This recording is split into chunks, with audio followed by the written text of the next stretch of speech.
Well, I say to the press, we have an impressive group of governors, labor leaders, and business leaders in the room here, but I'm not going to take the time to introduce everybody right now.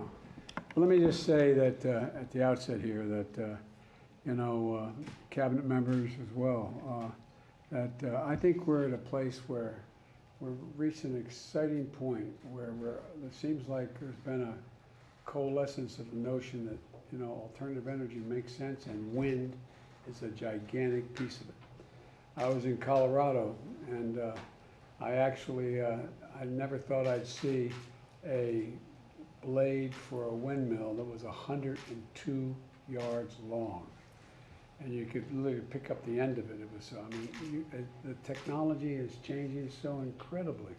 But look, we're going to deepen our partnership on offshore wind as well as climate overall and create jobs, good jobs, union jobs.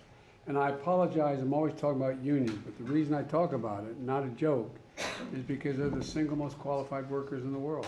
I mean, they're the best trained. It's like going to college. You got a 4-year apprenticeship, you're getting paid a little bit when you're doing it, but it's a lot of work. And I just think it's really, building trade jobs, steel jobs, manufacturing jobs. And, it's not just about the future, it's about right now. This is I think we've gone beyond, we've been talking about this a long time. We talked about this a long time.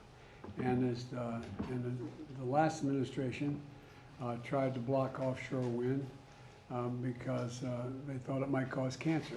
Not a joke, but that's what the last guy said. But it had nothing to do with that. What it had to do with is they just didn't want to invest in alternative energy. And I might add, and I mean this sincerely about labor, when I was running, I made sure to go to all the major labor unions and tell them what my environmental plan was and why.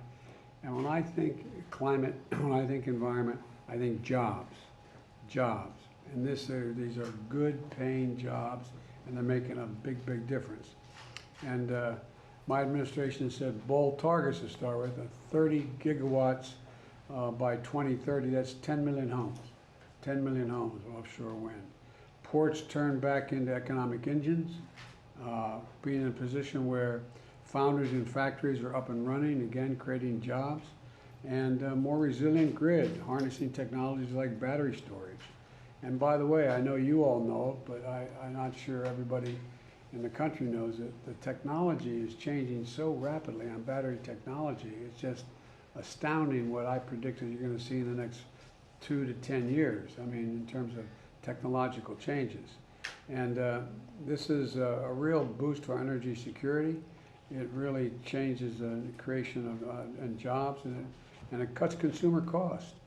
And we've approved more projects. We've had record-setting lease sales, and we pushed the community investment project, labor agreements, and the domestic supply chains in ways that hasn't occurred before.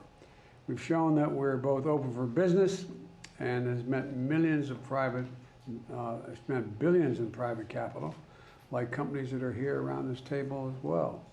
And that's meant states are doubling down, like the governors in this room and on the screen, and together, we're stepping up, like union workers are in this room as well.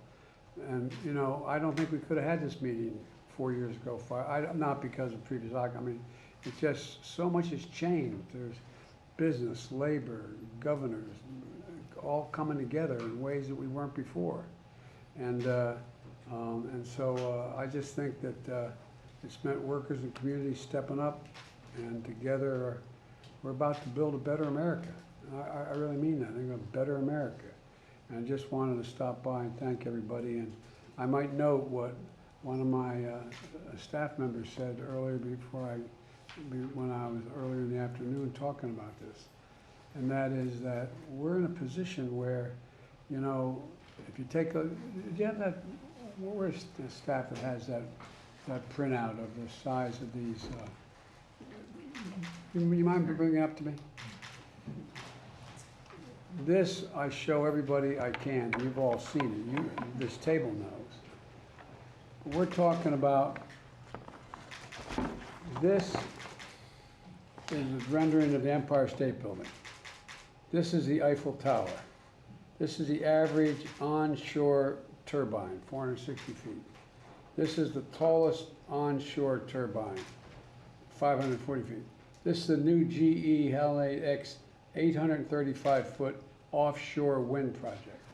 The Block Island, look how tall it is, almost up to the 853 feet.